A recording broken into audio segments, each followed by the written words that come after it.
21ویں پارے کا آغاز ہے۔ یہ سورۃ العنکبوت کی آیت نمبر 45 ہے اور سورہ عنکبوت کا یہ 5واں رکوع ہے۔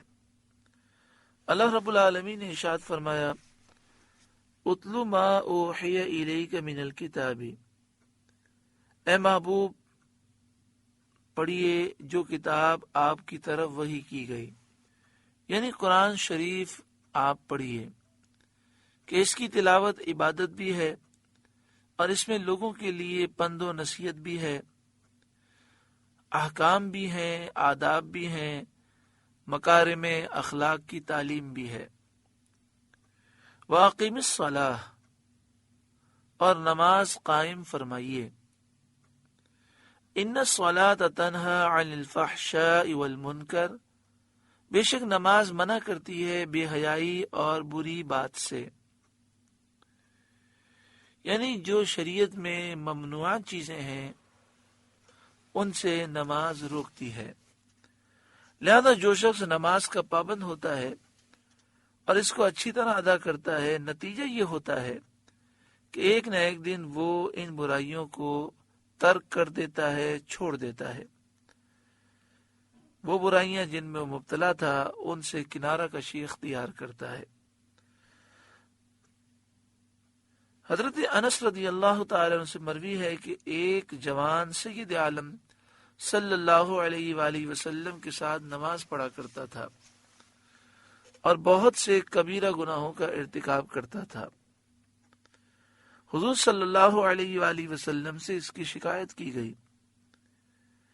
آپ صلی اللہ علیہ وآلہ وسلم نے فرمایا، اس کی نماز کسی دن کسی روز اس کو ان باتوں سے روک دے گی۔ چنانچہ بہت ہی قریب زمانے میں، یعنی بہت ہی جلد، اس نے توبہ کی اور اس کا حال بہتر ہو گیا۔ حضرت حسن رضی اللہ تعالیٰ عنہ نے فرمایا کہ جس کی نماز اس کو بے حیائی اور ممنوعات سے نہ روکے وہ نماز ہی نہیں۔ بس اوقات ایسا ہوتا ہے کہ وضو میں غلطیاں ہوتی ہیں، غسل میں غلطیاں ہوتی ہیں، نماز کی شرائط اور فرائض میں، واجبات میں، دیگر چیزوں میں غلطیاں ہوتی ہیں، جس کی وجہ سے نماز کی برکتیں عام طور پر حاصل نہیں ہوتی۔ ہمیں چاہیے کہ ہم نماز کو ظاہری اور باطنی آداب بجا لا کر صحیح طور پر ادا کریں، پابندی سے ادا کریں، خشوع و خضوع و توجہ سے نماز ادا کریں اور دین کو سیکھیں، اور جو غلطیاں ہیں نماز میں، وضو میں، غسل میں، ان غلطیوں کو اپنے آپ سے دور کریں۔ بحر شریعت ایک کتاب کا نام ہے اور اسی کتاب کے نام کی وجہ سے مسجد کا نام بحر شریعت رکھا گیا۔ اعلی حضرت امام اہل سنت کے خلیفہ ہیں صدر الشریعہ بدر الطریقہ حضرت علامہ مولانا مفتی امجد علی قادری رحمت اللہ تعالی علیہ۔ آپ نے بڑی تحقیقات کر کے 27 سال میں بحر شریعت لکھی ہے کتاب۔ یہ کتاب ہر مسلمان کے گھر میں ہونی چاہیے، بہت ہی پیاری کتاب ہے۔ اس میں 20 حصے ہیں۔ اس کے دوسرے حصے میں وضو، غسل اور پاکی ناپاکی کے مسائل بیان کیے گئے ہیں، اور تیسرے حصے میں اور چوتھے حصے میں نماز کی شرائط، فرائض، واجبات، سنتیں، مستحبات، کن چیزوں سے نماز ٹوٹ جاتی ہے، کن سے مکروہ ہوتی ہے، سب کا بیان اس کے تیسرے اور چوتھے حصے میں ہے۔ تو ہر مسلمان کو چاہیے کہ بحر شریعت کا دوسرا حصہ، تیسرا اور چوتھا اس کا مطالعہ کرے، جو بات سمجھ میں نہ آئے اس پر نشان لگائے اور کسی سمجھنے والے عالم سے پوچھ لے، سمجھ لے۔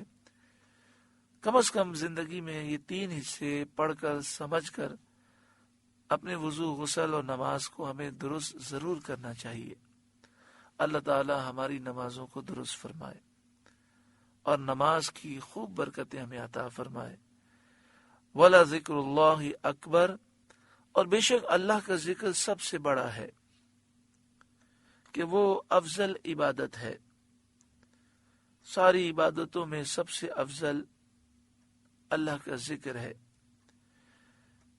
ترمذی کی حدیث میں سید عالم صلی اللہ علیہ وسلم نے فرمایا، کیا میں تمہیں نہ بتاؤں وہ عمل جو تمہارے اعمال میں بہتر اور رب کے نزدیک پاکیزہ تر، نہایت بلند رتبہ اور تمہارے لیے سونے چاندی دینے سے بہتر اور جہاد میں لڑنے اور مارے جانے سے بہتر ہے؟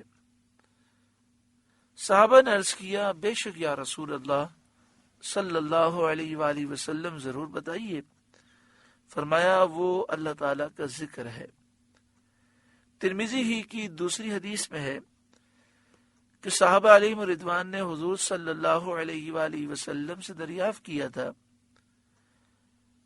کہ روز قیامت کے دن اللہ تعالی کے نزدیک کن بندوں کا درجہ افضل ہے؟ فرمایا، بکثرت ذکر کرنے والوں کا، جو کثرت سے ذکر کرتے ہیں، قیامت کے دن اللہ کے نزدیک ان کا درجہ سب سے افضل ہے۔ صحابہ نے عرض کیا، اور اللہ کی راہ میں جہاد کرنے والا؟ فرمایا، اگر وہ اپنی تلوار سے کفار و مشرکین کو یہاں تک مارے کہ تلوار ٹوٹ جائے اور وہ خون میں رنگ جائے، جب بھی ذاکرین ذکر کرنے والوں ہی کا درجہ اس سے بلند ہے۔ وَلَا ذِكْرُ اللَّهِ اکبر، اور بے شک اللہ کا ذکر سب سے بڑا ہے۔ حضرت عبداللہ بن عباس رضی اللہ تعالی عنہما نے اس آیت کی تفسیر یہ فرمائی ہے کہ اللہ تعالیٰ کا اپنے بندوں کو یاد کرنا بہت بڑا ہے، اور ایک قول اس کی تفسیر میں یہ ہے کہ اللہ تعالیٰ کا ذکر بڑا ہے بے حیائی اور بری باتوں سے روکنے اور منع کرنے میں۔ نماز یہ بھی ذکر الہی ہے، قرآن پاک کی تلاوت یہ بھی ذکر الہی ہے، سبحان اللہ، الحمدللہ، اللہ اکبر، لا الہ الا اللہ، محمد رسول اللہ، کلمہ طیبہ پڑھنا، دوسرا کلمہ پڑھنا، تیسرا کلمہ پڑھنا، استغفار کرنا، یہ سب اللہ کا ذکر ہے، اور درود پاک پڑھنا یہ بھی اللہ کا ذکر ہے۔